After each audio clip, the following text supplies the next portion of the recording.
Hi, everybody. This is Mark in New Jersey.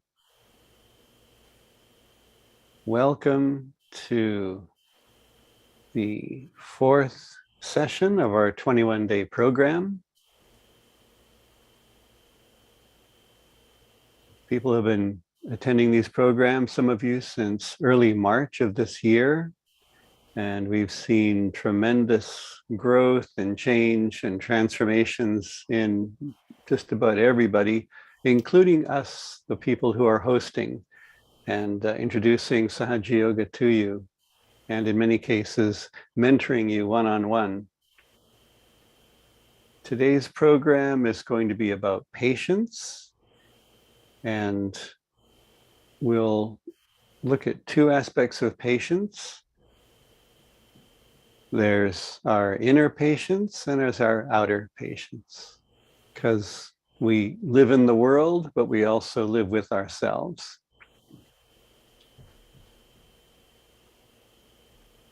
So just to reiterate our course schedule, it's the same as our last session.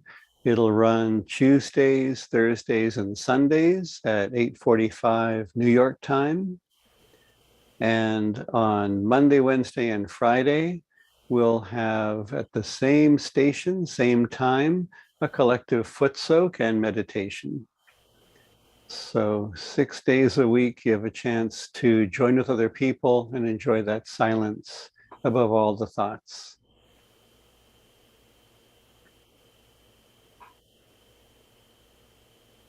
Today, we're going to meditate together and foot soak together, and we're going to enjoy a second guided meditation by a dear friend of mine, Carrie.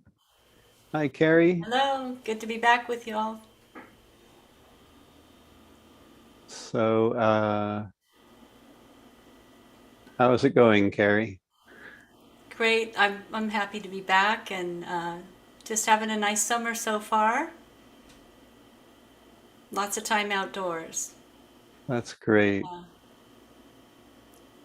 And also, I'd like to introduce a much younger friend of mine. His name is Rishi. Hi, Rishi. Hello, Mark. How are you? Very good. So glad to see you. You tell us maybe a little bit about yourself and what instrument you're going to play and what you're going to play. Of course. So, we are from Washington State, a land where every time you see the horizon, you see mountains. And so, everywhere you turn, you're kind of reminded of the divinity of nature, and you always want to go back. So, that kind of inspires the path of music in many ways. And in my life, I've been gifted this instrument here that I'll play for you this evening. And this instrument is one of the very special creations in that it has 100 strings. And it's, in musicology terms, we call this a hammered dulcimer, because you play it with these two mallets here. But today I'll be playing in Indian style. In all cultures of the world, you'll find this instrument under different names. But my teacher always says that these mallets are very special, and that without these you cannot create music on the santur. He said that they're like the two wings of a bird, and they have to be perfectly balanced and perfectly centered to ascend to heaven. And so we always interpret this instrument as being the ocean, and these two symbolizing the bird. And so this instrument has a very soothing effect for meditation. And the style of music I'll be playing for you today is Indian classical. And it's interesting because we're talking about patience in both our spiritual sense and otherwise. And it's a very fitting type of music to play because in Indian classical music, we have these melodic movements, these portions of a performance that we play. And in the first portion, that's what I'm going to play for you. In the first portion, it's called an alap. And an alap means an elongation of the melody. And with that elongation, we call it a vistar. And vistar means the expanse of the universe. What we're doing in Alap is showing you this melody and expanding it, and also expanding your attention to the universe and how that is connected to yourself, how the infinite becomes finite within yourself. And it's a very, very deep portion of the Indian classical music, and it's very, very suitable for meditation. So I hope you all enjoy this evening. Fantastic. So we'll have our real wet ocean, and we'll also have the melodious ocean tonight. Sounds amazing. So let me just talk for a few minutes about patience, and then we'll get into our foot soak. When I first met Shri Mataji in India, she said a very interesting thing to me. The very first thing she said to me was, for some people, it takes a long time. And in a way, she was hinting that I wouldn't be having the most overnight transformational experience that maybe other people are blessed with practicing Sahaja Yoga, that whatever it was I had to work out and correct and balance and clean out would take some time. That if there's many, many layers of stuff stored in our chakras, it may not all vanish in the first night, or in the first day, or in the first week, or in the first month.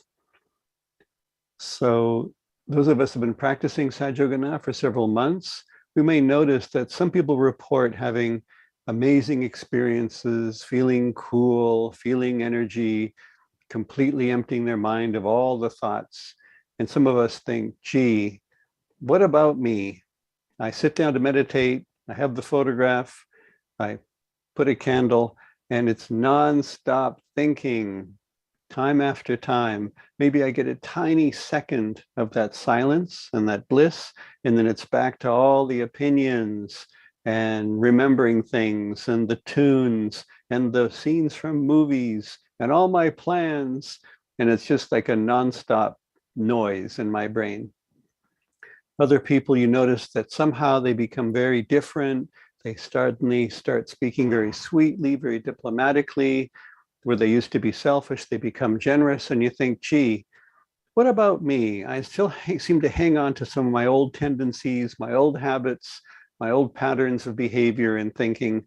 And when am I going to experience a big change in my life? So one of the key attitudes to enjoy Sahaja Yoga and see the benefits is to be very patient with yourself. You are your own project, and you just have to be like your own mother, your own father, and as we say, your own guru. So it means that you just see, how am I doing today? What am I feeling? Did I achieve something new today? Yes or no? And have an attitude of acceptance. This is a living process, and for me, it may be taking a little bit slower than other people. And you'll meet people who say, I can't believe how much you've changed in such a short time. And sometimes it's very subtle. We don't even realize how much we are changing practicing Sahaja Yoga. And the other aspect of patience is that out there in the world, we often interact with things like buses, trains, planes, doctors' waiting offices, waiting for an appointment for somebody who's going to give us some advice or help. Maybe it's an interview for a job. And if we're paying attention, if we get our attention here, we may notice that the divine keeps giving us opportunities to wait. So when this happens, when the dentist says, I'm so sorry, but I'll be delayed 45 minutes, I now can realize that that is a gift. It's an opportunity for me to see if I can be in meditation for 45 minutes, not just flipping through things on my phone or watching the monitor in the waiting room, but can I actually get above my thoughts, just be breathing and being. And when they come in, I'm completely at peace. I don't mind that it was late. It was a chance for me to get away from the normal routine and just be in meditation.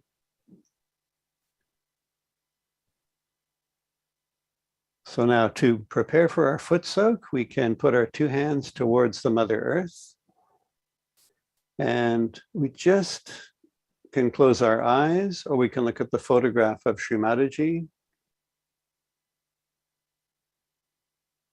And to get our attention into the present, we can put our attention on our breathing.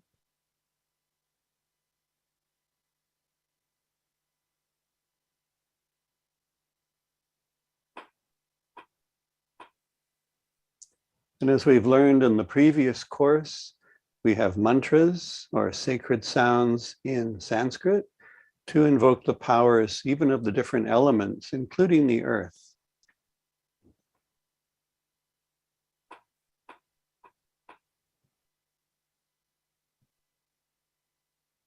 So the aspect of the element of earth that we can use in a mantra is Bhumi Devi.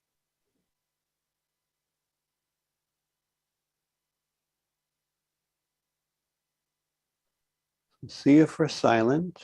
See if our thinking is quieting down. And see if we feel the connection to this planet.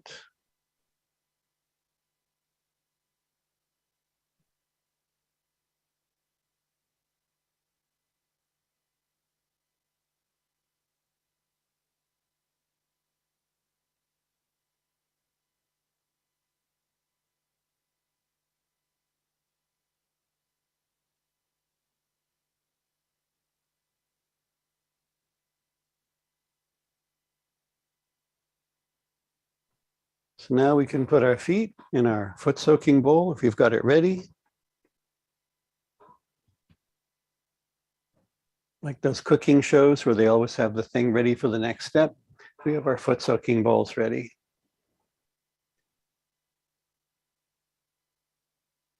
And now that we've asked the Mother Earth to please purify us at the lower chakras, especially the first chakra, Muladhara chakra, is there to protect the Kundalini, to make sure that that purity and motherly quality is never interrupted or disturbed. So now we can use our two hands with the left hand in front of the sacrum bone and the right hand going around the left hand. And we can raise up this energy up the central channel and tie a knot above our head. And do that a second time.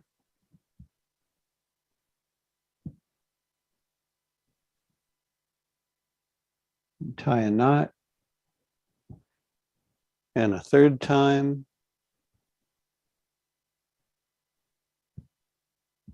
We tie 3 knots.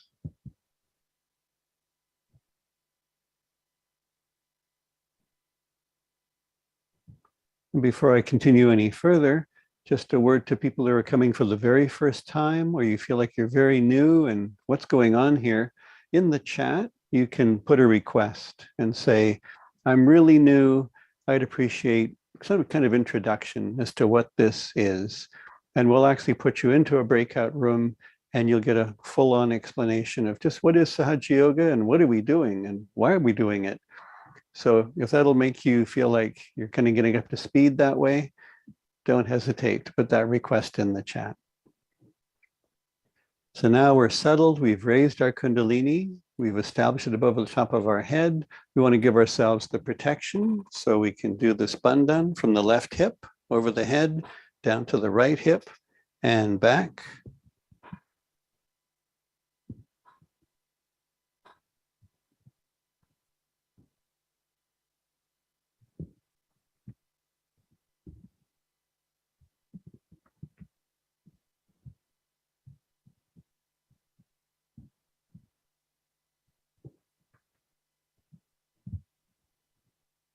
And we do that 7 times.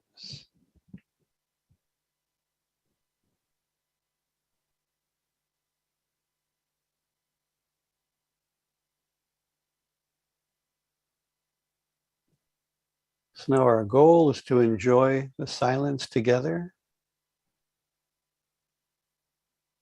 And if there's anything disturbing that silence, we can even clear it together.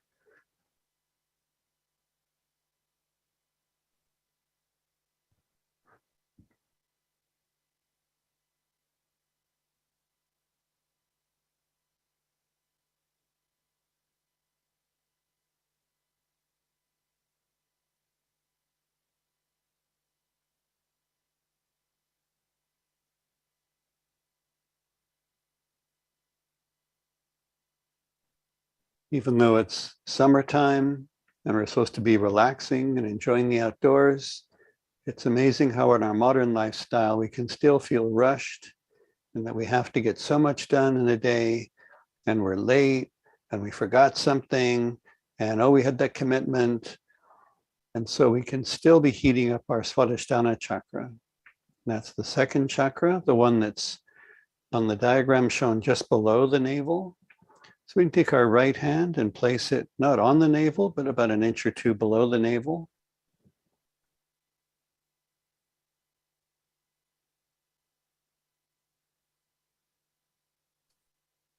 And one result of overusing this energy center is that we get extremely exhausted. And when we sit down to try to do something that requires any imagination or creativity, we find that our brain is simply too tired to function. So now we're going to invite the Mother Kundalini to please nourish and soothe and cool down our Swadhisthana chakra.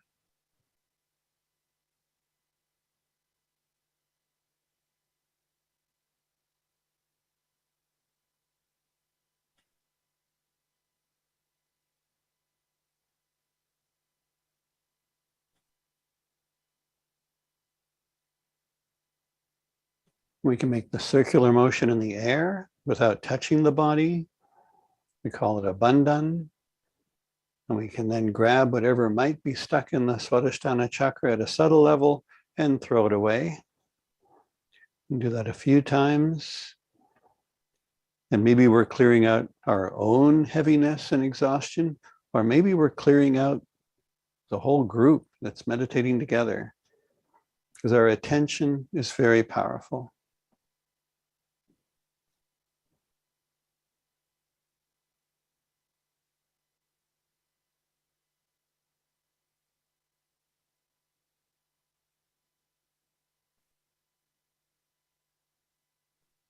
Now we can give some pure vibrations to our heart chakra, and we have a center, left, and right heart.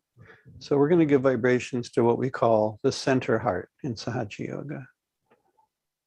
So we put our hand on our sternum bone in the center of our chest. And we began by using the earth element, and now we're foot soaking, so we're using the earth and the water. So now we can use the air element. So to use the air element for the center heart, we can try inhaling, holding the breath, and then releasing. So let's try it. Do it 4 times. We take a big inhalation, a big breath. Hold it.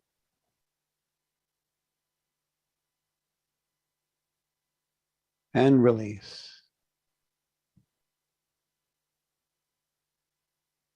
Inhale, take a breath. Hold it.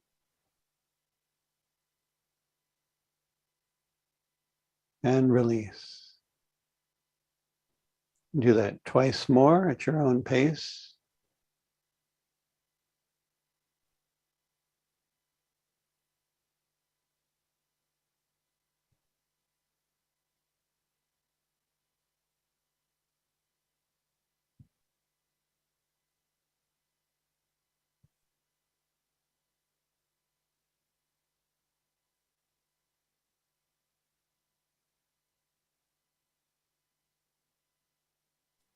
And the quality that we're developing when we're cleaning out the center heart is our sense of confidence. That no matter what life throws at us, we're going to be competent, powerful, serene, We're going to get through it. We're going to be stronger as a result of it. We're going to be a better person. And we don't need to live with fear.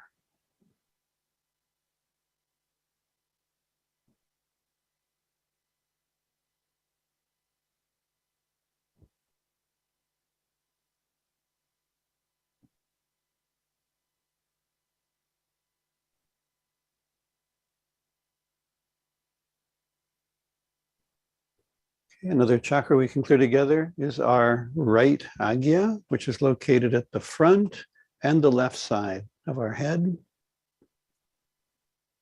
So we can put our left hand on the left side of our head with our attention on the culmination of our right channel. It ends up forming the ego. So I know better. I know everything, and you don't. So our ego can be very subtle, where we're continue looking outside and saying, I have an opinion about that. I have just an observation about that. I think about that. And our goal in this meditation is to get the attention inward, where the only person we're attempting to correct is ourselves. So we ask the Kundalini, please fill my Agya chakra, especially right Agya, with soothing, cooling vibrations.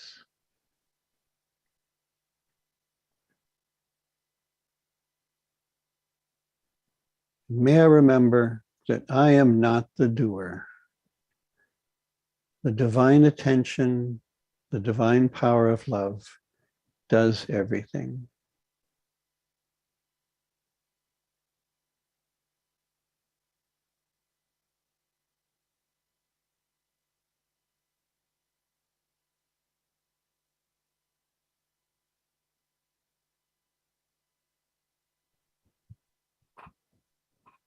So now we just take our right hand, place it on top of our head, raise the hand up in the air.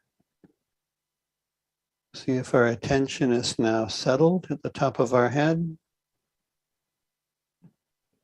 This is where we have to be patient. Maybe there's still some thoughts. So we very patiently watch them.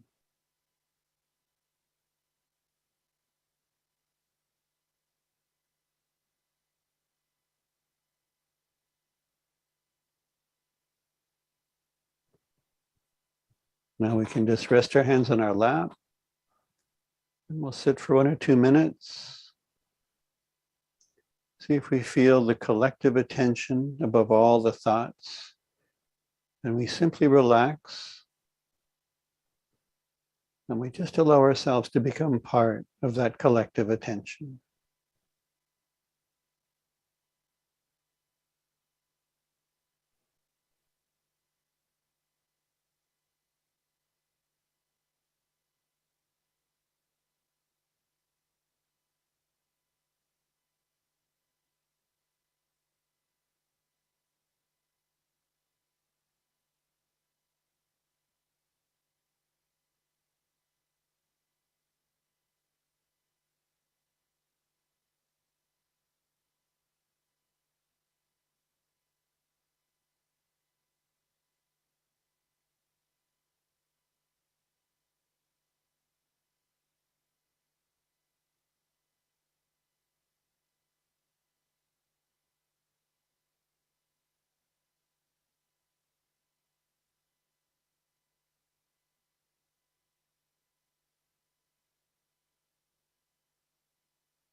So we'll sit a little bit longer in meditation, but right now we could rinse off our feet.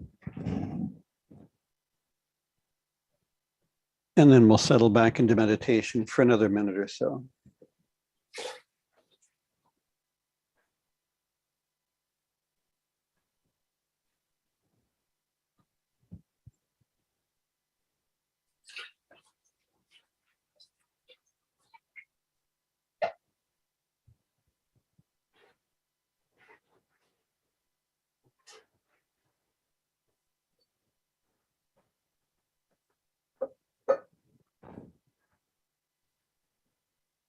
And so what I found is sometimes one foot soak is not enough.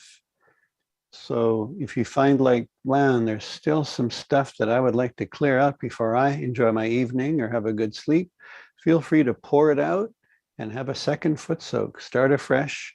And maybe there's that last bit of stuff that will come out.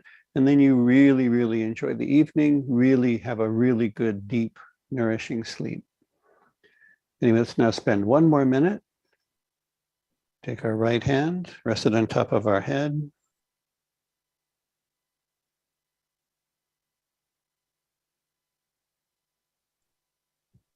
Take our attention above all the distractions of the mind.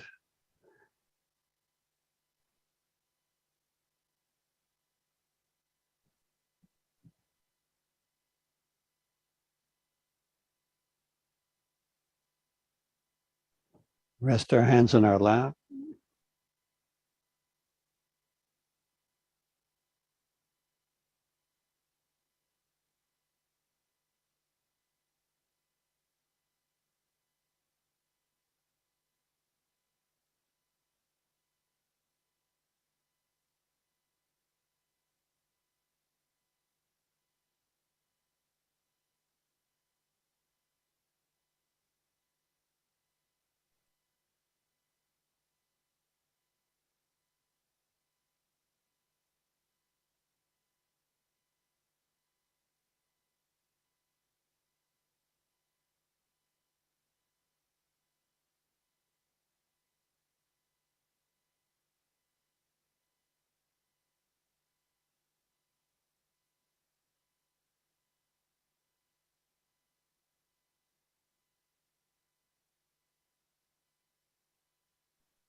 When I spent time with Shri Mataji, sometimes I was actually aware of her blasting pure divine love at me. And many times I was not. Maybe I was thinking, or I was tired, or I just wasn't paying attention. So now we have a video excerpt of Shri Mataji, and let's just see if we have our hands open and whether we actually can feel that amazing power of her love flowing into us. And then after the video excerpt, we'll enjoy the music of Rishi.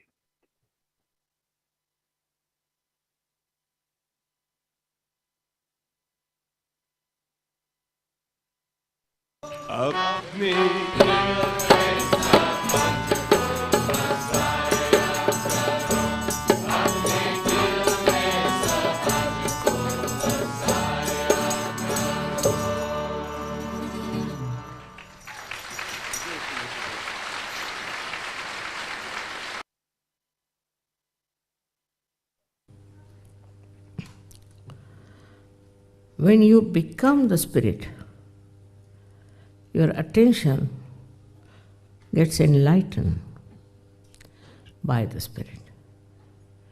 And this enlightened attention is so intelligent. And as it is connected with this all-pervading power, you'll be amazed that whatever you try to look at, to put your attention to, it just works. It is such a proof that you are one with this all-pervading divine power. To prove that there is divine power, which is all-pervading, first you have to become the realized soul. You have to become a person who is enlightened. As they call it, Buddha. The word is bodh, comes from enlightenment. And the one who is enlightened is a very different personality from what that person has been. You become a very powerful, no doubt, very powerful. Powerful in the sense is the power of love. is not the power we know of, but is the power of love that acts, that works. And then you are amazed at yourself how you have been able to do so many things which you would never do. And how your personality becomes a very sensible, wise, and also absolutely in balance. Nobody has to tell you anything. You are your own master. But first you have to grow to that point. Till you become that, you are not yet empowered fully. But some people who are not yet understanding the importance of becoming, who do not know that they have to grow, become again useless, good for nothing. I always remember the parable of Christ. He tells that you are sprouted, but you are wasted. It has to grow. And that's what yesterday I insisted, that you pay full value to your ascent. You look after yourself and grow into it. Then you will know what is the power of love is. There is no ego about it, no, not at all. You don't feel the ego. What you feel is that it is flowing. It's flowing. Wherever you go, it's flowing. This power is flowing, and that captures the whole atmosphere, the whole environment. If you people get your realization, also all the global problems can be solved. Like you have got now very much pollution problem. The pollution gets settled down. This power of love can settle pollution because it also acts on the 5 elements. You will be amazed how it acts on 5 elements. It works in such a manner that it should in every way encourage you, help you, work out your programs, your ventures, your meetings, anything that you want to do is worked out in such a beautiful manner. There are so many examples of that in every day-to-day life for people have had. And they have been amazed how they have been helped. They have been brought to a new scene of complete control of the whole situation. You become the master, no doubt. But you don't have the arrogance, you don't have the anger of a master. To give you an example, I would say now, supposing I want to go somewhere or I want to meet somebody or something. About 5 minutes later, I find the gentleman walking in. So I would say, how did you come? I said, I don't know why, I felt like just coming to meet you. Because it's all interwoven. We don't know that. We are not singled out. We are not something separate from this universe. We are a part and parcel of the whole. But this feeling of part and parcel of the whole is not mental. It's not just our understanding, but this is what you experience all the time. Even small things or big things. In every way, you really realize how everything is helping you so much. Another example I can give, a very simple example, that we had one function for which we needed some things. And from a village, away from Milan. So I said, all right, how will you manage? Is this hardly any time? And you have to go to that village to get it, and it's in a factory. So the person may not be able to locate. Suddenly a telephone came. A lady telephoned to me, Mother, I am going to such and such place. Do you need anything? I was surprised, really. I said, yes, we need. But you don't know the place, how to reach there. It's quite complicated. So she said, you tell me what you need. So I told her, we need this thing from that factory. And can you imagine? It came in no time. I said, how did you find the place? He said, very surprising. I met a Sahajogi when I came out of the building. And he said, I've come to meet you. So she said, but I have to go such and such place and I don't know the place. He said, I come from there. Why bother? I'll take you down. And that's how it all worked out in no time. And they were thinking, I said, don't worry. You don't have to worry. It will all work out. And the Sahajogis who are here, who have been in Sahaja for days together, can tell you 1001 examples of this kind of small things. So even the small things are also done. Of course, the big things are also done. Like, you pay attention to any country, it works out. It changes its pattern. For example, Iran, we have many Sahajogis from Iran. And they were saying, Mother, why is it not in Iran? There's some improvement, it's getting from bad to worse. I said, you just meditate, it will work out. And they told me now Iran is completely changed. They have become very open and they have become this. I was surprised. I used to think I'll go to Sri Lanka sometime. And I tried to go there, but it was not possible. I said, let it be, it's not wanted just now.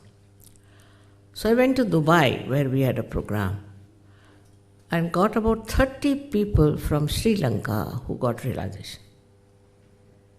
And they decided to go to Sri Lanka and give realization to people. I mean, just think of it. I mean, anything small or big, you do it in the name of God, in the name of this power. It works. And you do not think of selfishness. You see, like this I would say, we are sitting and asking God, give us this, give us that, give us that.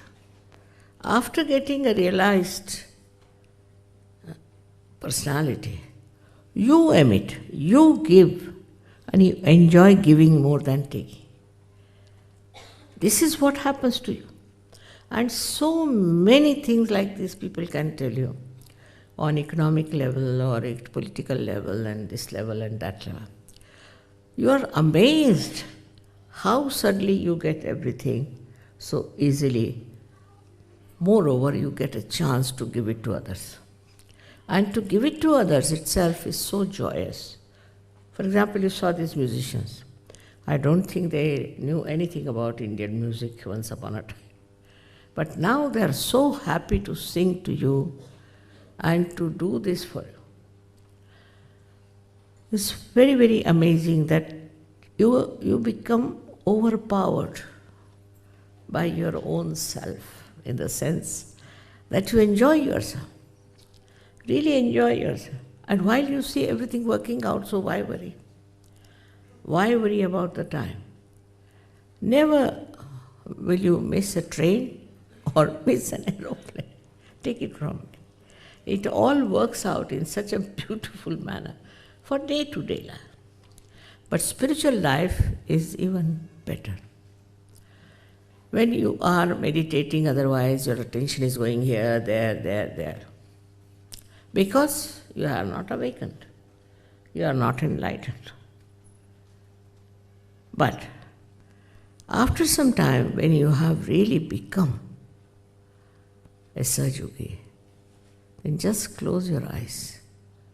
And then you will find you are in that blissful state where you get rid of all problems, all worrying things, and you just become silent, thoughtlessly aware, which Jung has described very clearly, that you have to become thoughtlessly aware. Means you go beyond the thinking mind. Now, what does think in your head is your ego, as I told you yesterday, or your conditioning. And you go on reacting to it all the time. But after getting realization and after achieving that state, you don't react, you just watch. And that watching itself is very powerful. You're watching silently, it's very, very powerful, and it works. It works wonders.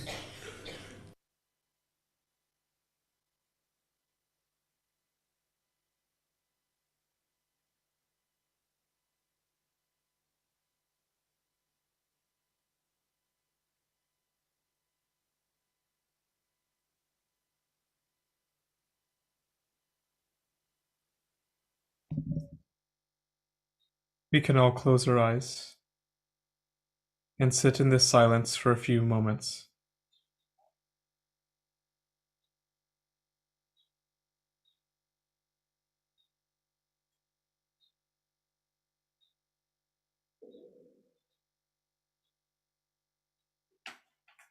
When enlightened words,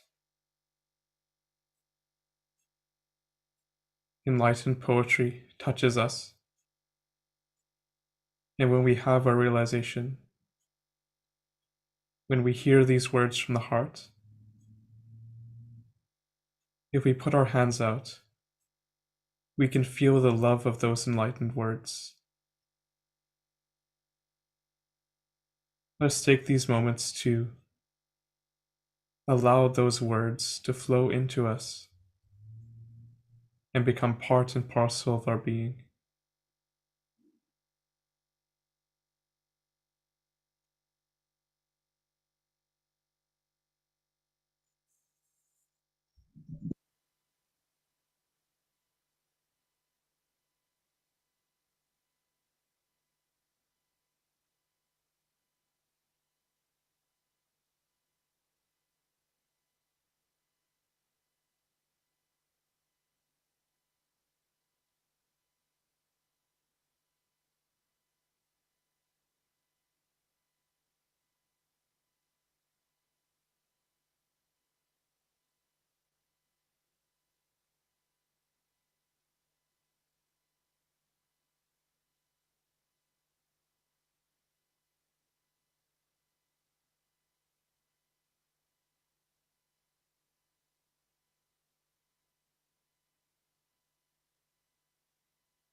Thank you, Rishi, for the amazing music. It really feels refreshing. It's like water. Some bits I felt that swirling kind of sound, and just it felt so cool. And I think I really needed that for my right side today. So thank you very much. So let's go ahead and we'll do a short meditation. We'll close our eyes and go back inside. Draw our attention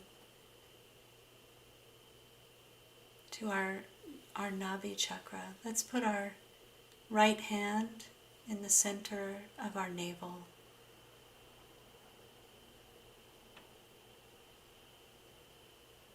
And we can breathe deeper into our tummy. So let all of the muscles relax.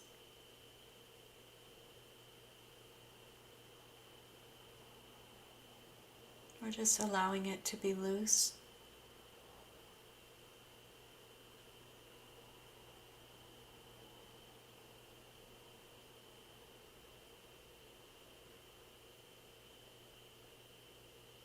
You can feel your breath moving in and out with your hand.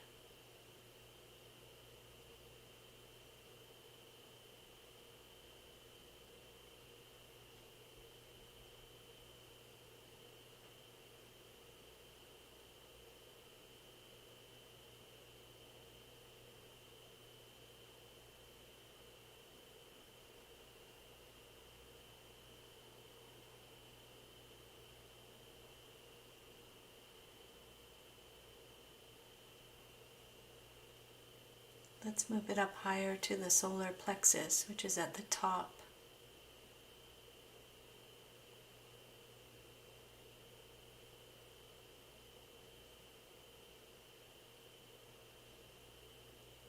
We're just slowing things down.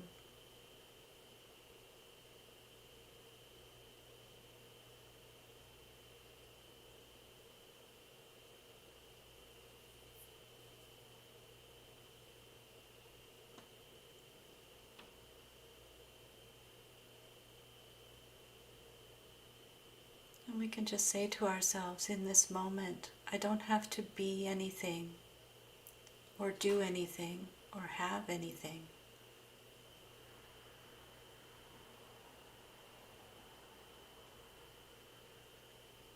That's really the essence of the patience.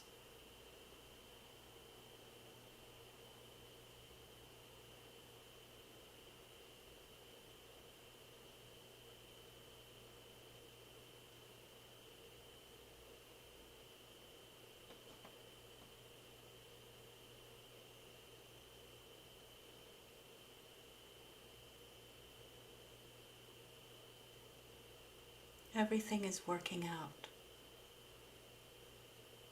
in divine timing.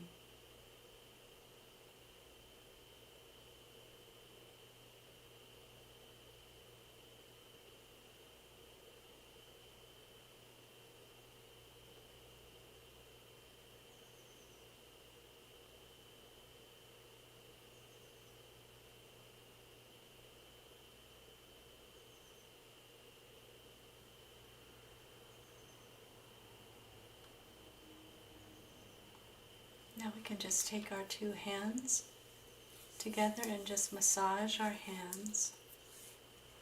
You can massage through the thumbs,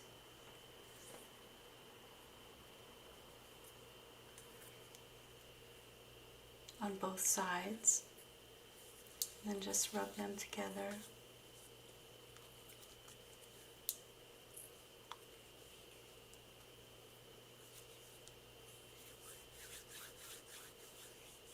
And then just allow them to relax back into our lap and see how you feel in your hands.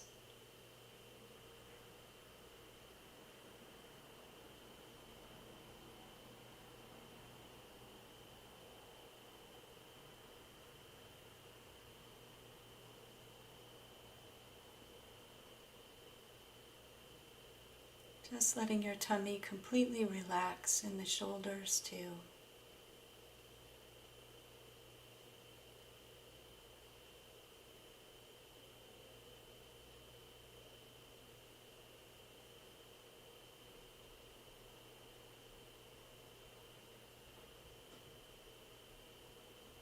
And just ask Shri Mataji, Mother, please be in my head on the topmost part, the Sahasrara.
We can take a breath in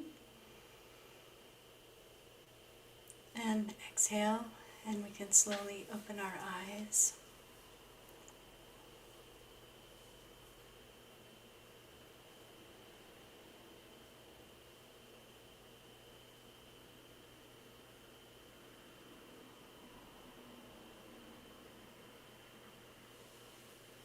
Let's go ahead and raise that energy up to the top of the head.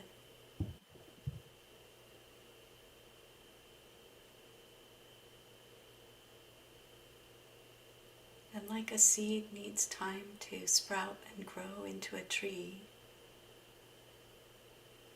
we can feel that bit of the beginnings of a great tree. So that's how it works. The patience that we have with ourselves is just remembering that this is a natural process, and like all organic natural processes, it has its own timing, and really all we do is look after it. And I just had an interesting moment when Mark said, let's put our hand on our ego, and I was feeling like one of the things we can do with our ego is just say, I'm looking after you. You're taking care of it, because you know what the ego's like. So this softening towards ourselves, towards those different aspects of ourselves, and the softening towards others is the patience part. So I think we all know what it's like to get impatient with ourselves, and then even worse with someone else. And we go away feeling a little bit, ugh, you know.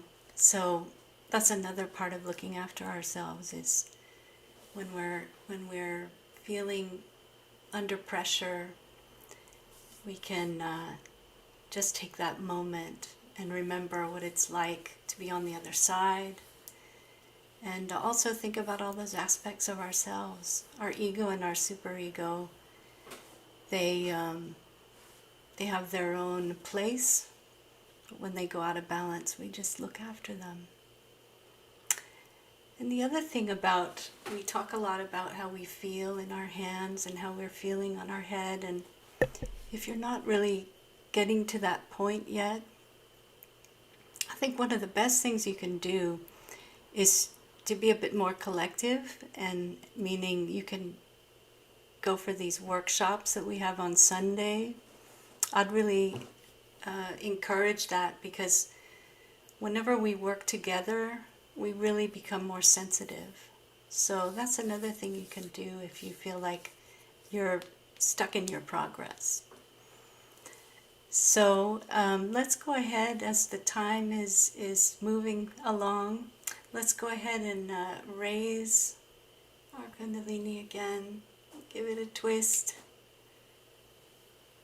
And we're really just saying, Mother, please stay up there. When we do that. And the third one, we can do 3 knots. And then we'll give a bandhan.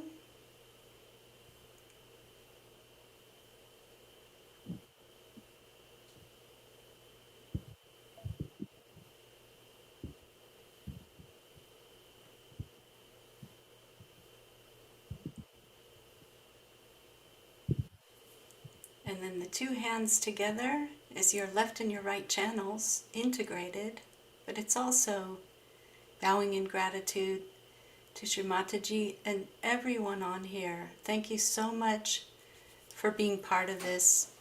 And there's been about 100 people on here tonight, which is really fantastic. And glad that you're sticking around for the next leg of the tour, as we say. I'll hand it back over to our friend Mark for some more announcements, or we might have a chat, right, Mark? Right. It's our first day back after almost 2 weeks away from each other. So it feels a bit like homecoming and back into the house where we all have so much fun together and enjoy the meditation together. So just a reminder of our schedule. We are 6 days a week at 8:45 p.m. New York time. On Sunday, Tuesday, and Thursday, you get us, and you often get a musician. Maybe not as good as Rishi, but just kidding. Be patient. Anyway, and then on Monday, Wednesday, Friday, we get together for a foot soak at the same time, same station. And then just a few other announcements. We're going to try something a little bit different tonight, but first let you know that on Thursday, we're going to talk about a Indian word called dharma, which basically means staying within the boundaries, right behavior, knowing how far to go in every situation. So you can usually tell there's a tipping point where, yes, I go this far and it's just right, everyone laughs and no one gets upset, or I just eat this much food and that's just fine, I'm satisfied. So we'll look at dharma, the sense of what is the correct thing to do. That's on Thursday. And then we would like to hear from you guys. So rather than all line up at the microphone one by one, all 100 people so-called, we're going to put a poll out there and just answer the question, when did you start? When did you first start the 21-day course? Did you start way back in March or a bit later? And would you like to get together with some other people who maybe you've been working one-on-one with a mentor, but you think it might be kind of interesting and fruitful to be with a bunch of other people working together? So here's the poll, and be very great if you guys can fill it out.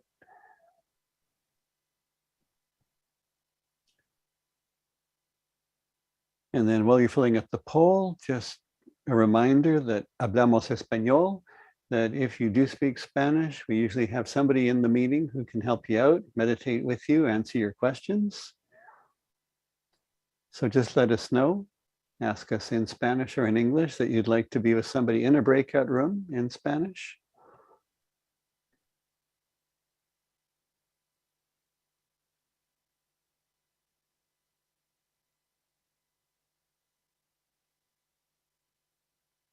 And then the other question we have for you, and you're invited to turn on your microphone if you like this evening, and just let us know whether you were able to keep up your daily practice of foot soaking and meditating every day while we had our little break.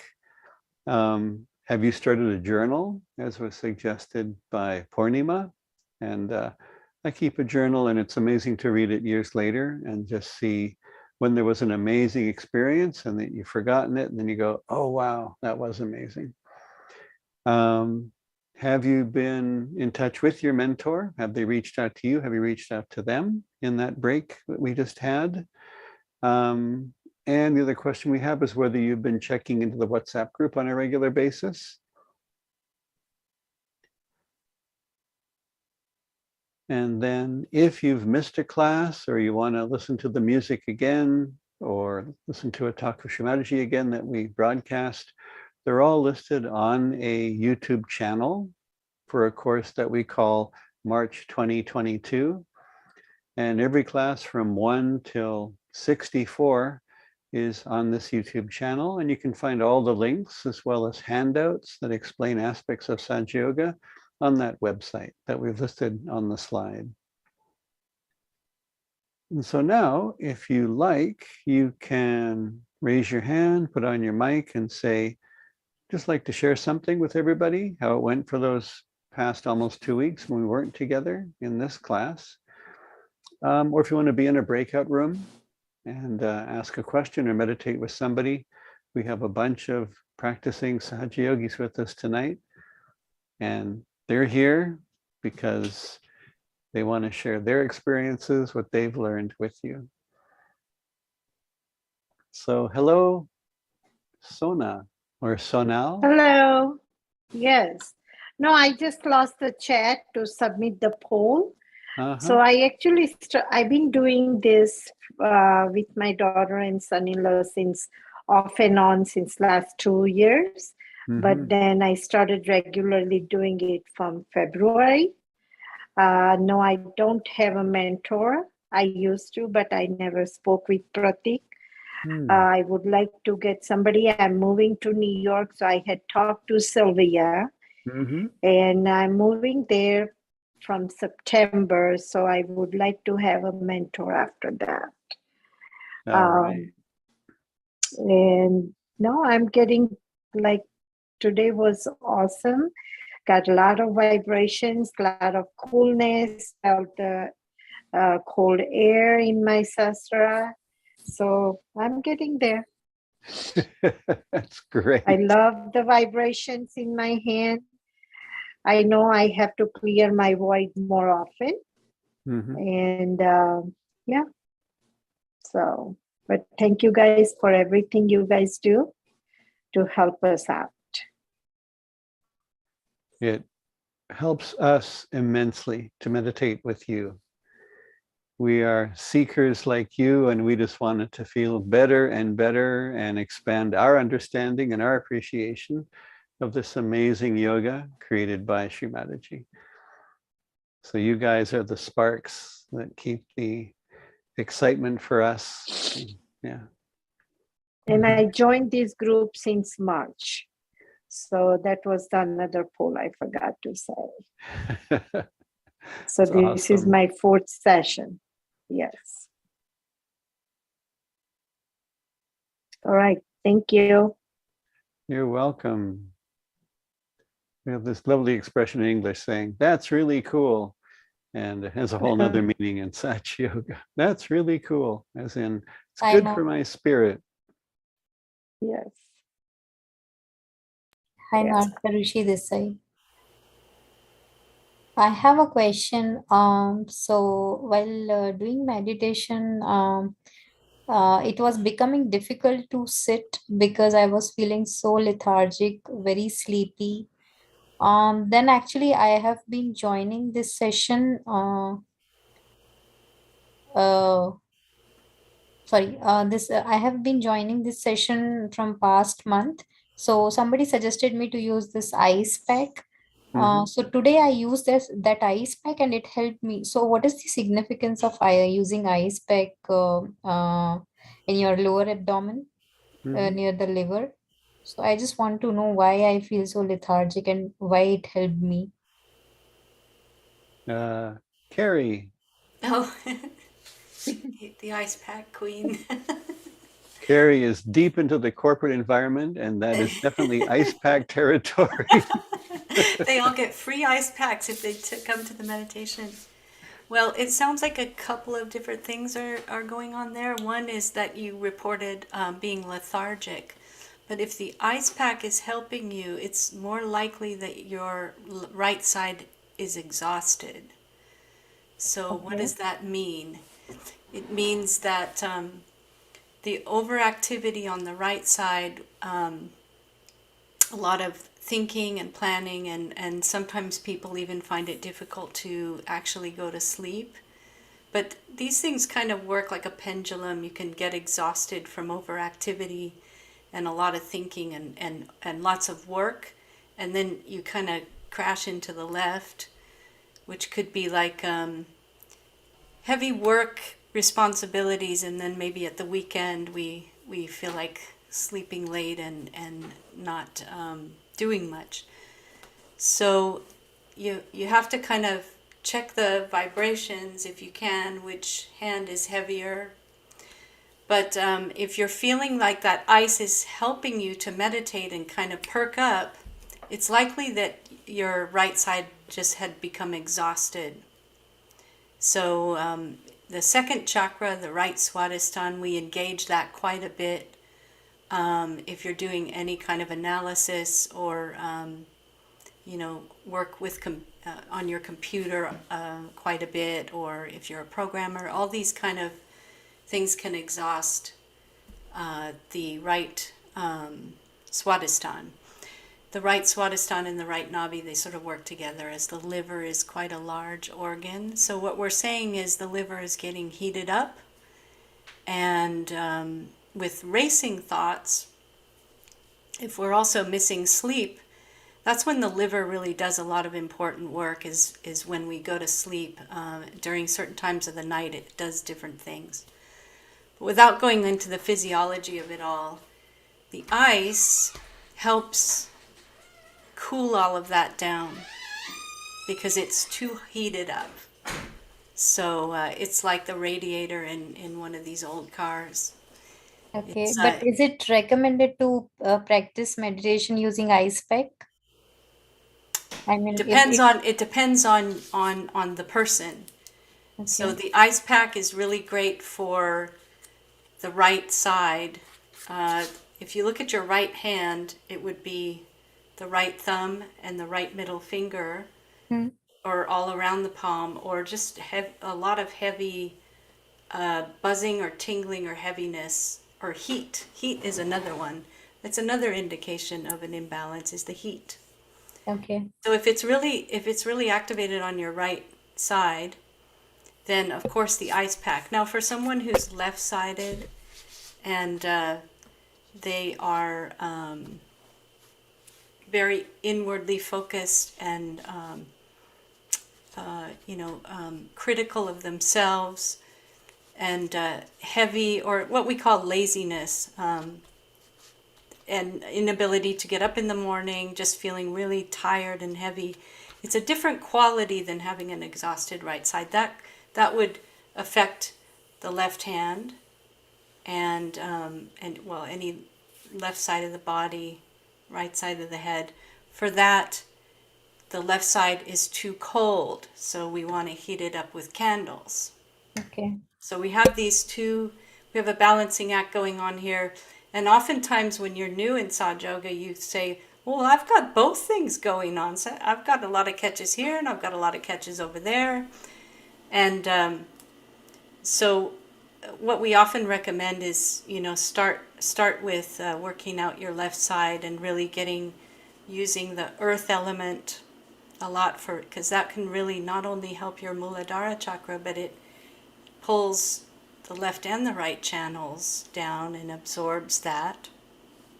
Okay. Some people, I'm telling you, you've really got to get to know yourself and do the workshops, because people can help you with that. But some people feel heavy when they wake up in the morning and then exhausted on their right side after work. Anybody relate to that? So you have to, when you say, is it good to use an ice pack? Well, it depends on what's going on at that particular time. Good. So there's no hard and fast rule. Each of us has our own signature tune that we're playing during the day. You know, what's going on now is not to obsess over where your chakras are every single minute, but get to know yourself. Maybe you need to wake up a little earlier. Maybe you need to sit with a candle and meditate and see how your day goes, because that can really be the best start to not getting exhausted. Because Yeah, oftentimes what happens, oh, sorry, you go ahead and talk. I was going to say, sometimes when people are a little bit in the left, they start trying to jam with their work, you know, coffee and work, and a more sustained energy throughout the day where you're balanced is a much better plan. Anyway, go ahead.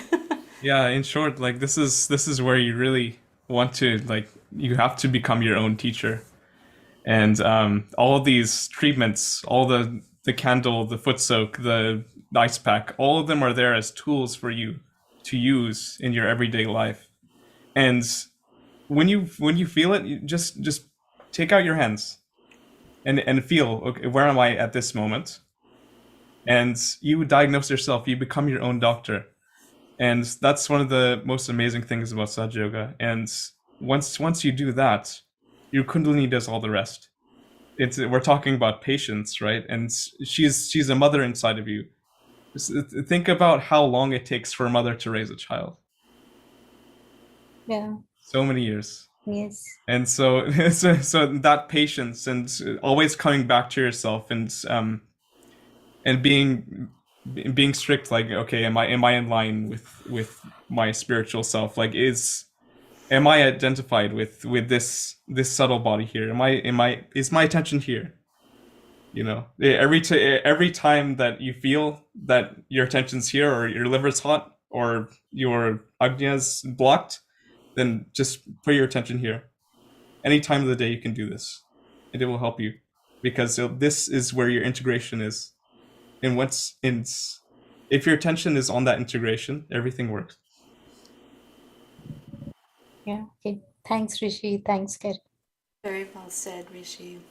I have one more question, Carrie. The picture of Shri Mataji that you have, and I see that Rishi has the same picture. Do you guys have any link where I can print out this particular Swarup? Yeah, it's on the website.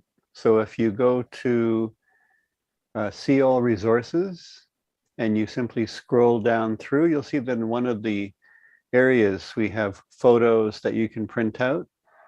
So we have this black and white photo as well as the color photo that we use during the program. That's right. So and it's been linked in the chat. Okay. So Okay. If you go to the chat, you should be able to. We have some fantastic people in the background here that put it in the chat. So Okay. you have your Thank choice. you. You have your choice between those two photographs you're seeing tonight. Yeah, the black and white photograph that Carrie and Rishi are using, that was my first photograph. It was like, now you sit with this every day, and I did, and I didn't feel anything, but for some reason I stuck with it. I was patient. Yeah. Yeah, I have the one that you have, Mark, in the background right now, but I really love the other one as well. So Right, and it shows all the chakras. That's another great thing about the picture. Yeah, and okay. for those who are having trouble with indication on the hands, there's lots of people who actually didn't feel anything for a few years. But one thing you could do to be your own guru and diagnose things is sometimes you feel it in the chakras itself, and sometimes you can just ask yourself how you're feeling, and you can understand where the balance can come in. If it's excessive thinking, it's more on the right Swadhisthana and the right Nabi and the front Agya. If it's that you feel heavy and kind of blue, or you're thinking back on the past or things like that, then you think, oh, I'm feeling a bit left-sided, you know, and you can balance that. But it's like Rishi said, the main thing is to get your attention up there and meditate. And sometimes we don't always. It's like when you're a baby and the mother, you're fretting and you're fussing. The mother does something and we don't know why. She knows, like this baby's too hot. We need to take its top, the outer layer off, and then it settles down and it's fine, or it's hungry or whatever. And it's that connection between the mother and the child. It's uncanny how a mother knows exactly. Even they know the cry. Oh, that's the cry for being hungry. That's the cry for being tired. And the Kundalini knows exactly what's happening there. I guess we have to back off a little bit and just let it work.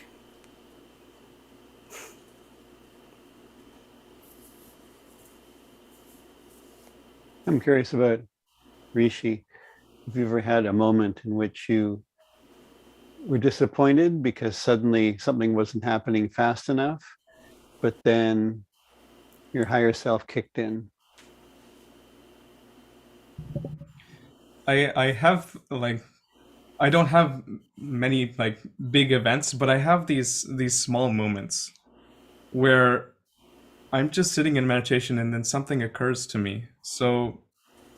Or I just spontaneously understand something. There's nothing triggering going on, but it just, when I put my attention here, it just happens. I understand it. But there was a period in my life many years ago when I would sit down in meditation and really desire it, and I'm like, okay, I'm gonna cultivate this. I need to go to the top here. I need to. It was a very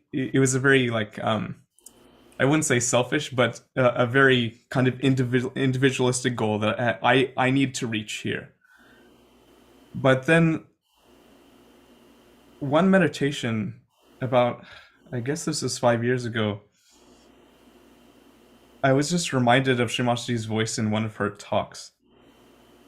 And she said that allow your Kundalini to carve you out like a beautiful gem.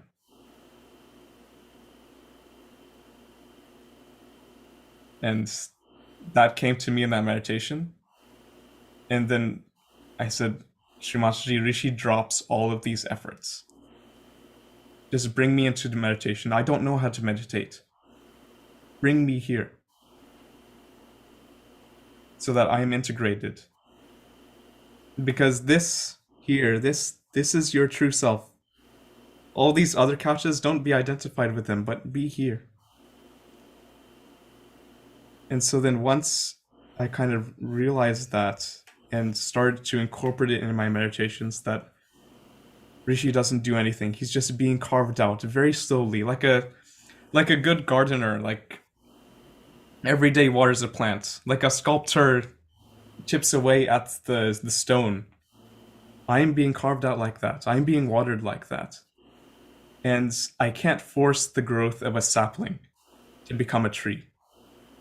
It's a very, very natural process.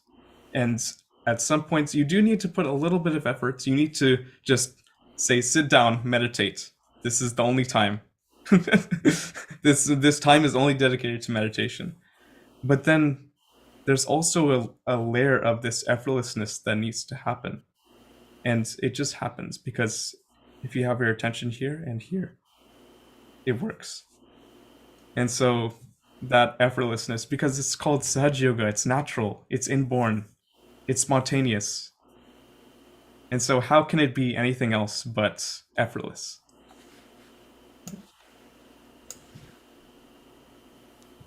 Very cool. I'm reminded of, wasn't it Michelangelo who said, the stone tells him what it wants to be.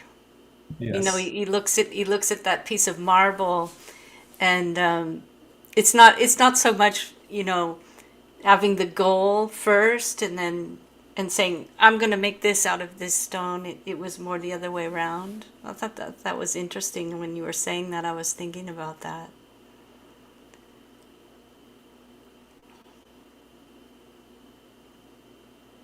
I know in these times of everything instantly happening, we have to remember how completely amazing this is. That someone's consciousness could evolve to a higher level.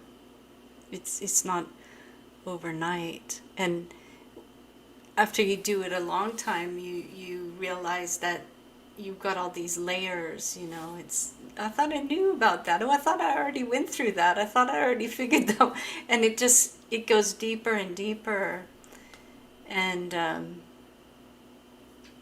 that's the whole human life, isn't it?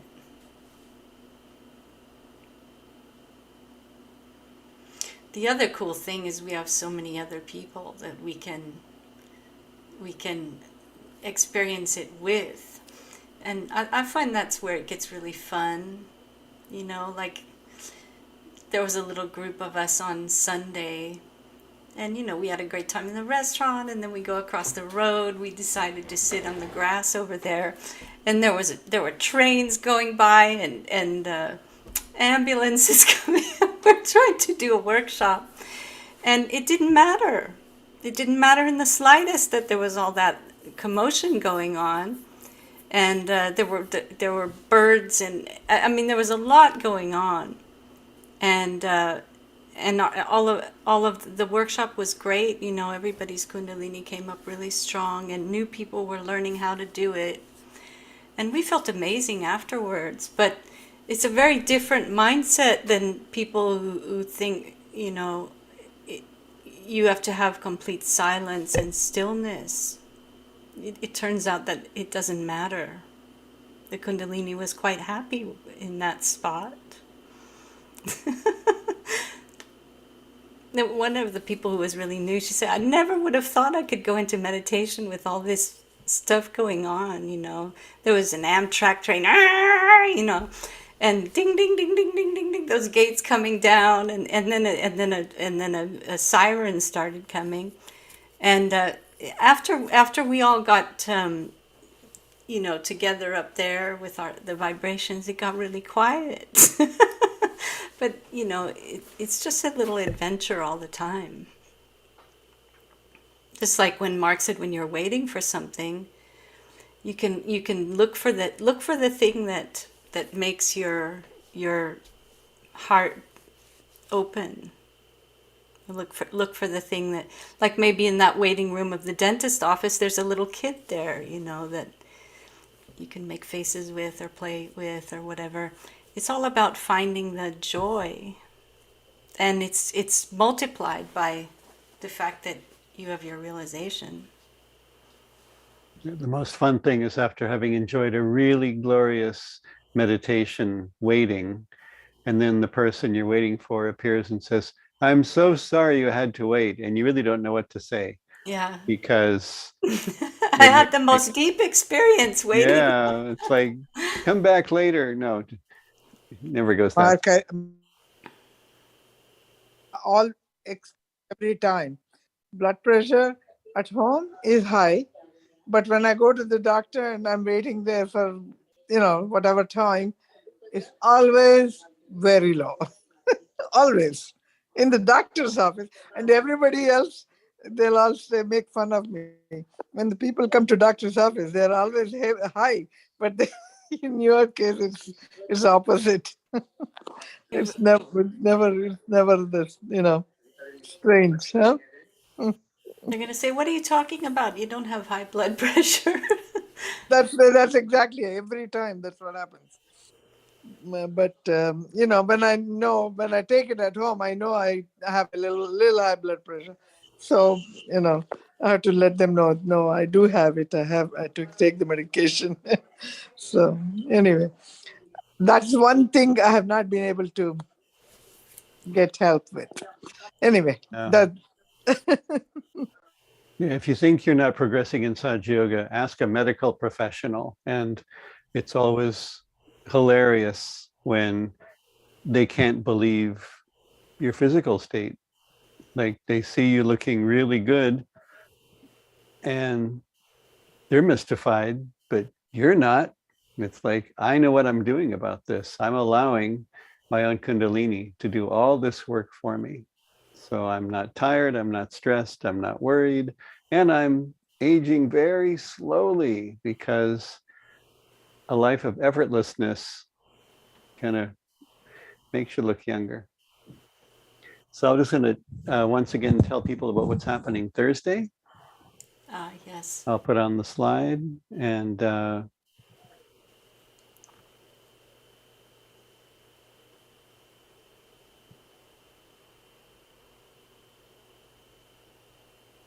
there we go. All right. So Thursday, another subtle aspect of this meditation, there's the patience and there's also the fact that you become a very righteous person spontaneously.